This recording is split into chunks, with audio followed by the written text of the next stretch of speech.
గతంలో చిన్నారి మిస్ అయింది, దానిపైన అధికారుల నిర్లక్ష్యం రోజులు పట్టింది సార్. దయచేసి అధికారుల నిర్లక్ష్యం అన్నది మీరు అనకద్దు. ఎందుకంటే అధికారుల నిర్లక్ష్యం ఉంటే నేనే ఫస్ట్ ప్రశ్నిస్తాను. ఆ పాప ఎలా మిస్ అయింది అన్నది సుమారు 500-600 మంది వర్క్ చేస్తున్నారు దాని మీద. మేము వెళ్ళి అక్కడ ఫోటోలు పోజిస్తే వాళ్ళని డిస్టర్బ్ చేసినట్టు అవుతుంది. మీకు అర్థమైందండి? మేము వెళ్ళి అక్కడ స్టంట్లు చేస్తే వాళ్ళని డిస్టర్బ్ చేసినట్టు అవుతుంది. ఫారెస్ట్ డిపార్ట్మెంట్ పనిచేస్తుంది, పోలీస్ డిపార్ట్మెంట్ పనిచేస్తుంది. ఎక్కడికి వెళ్ళినా పర్మిషన్, ఈ ర్యాలీకి పర్మిషన్ పెట్టుకెళ్ళినా అక్కడికి వెళ్ళి సంతకాలు పెట్టుకుని రావాల్సిన పరిస్థితి వస్తుంది. సుమారు 500-600 మంది పనిచేస్తున్నారు అక్కడ. మేము వెళ్ళి స్టంట్లు చేయవసరం లేదు. ఆ పాపకి ఏమైందో 2-3 రోజుల్లో తెలుస్తుంది.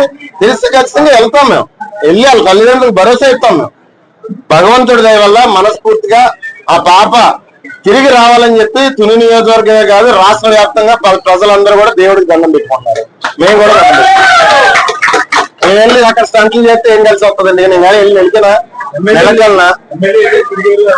నేను వాళ్ళ గురించి నేనేం మాట్లాడలేదు, వారి గురించి నేనేం మాట్లాడలేదు.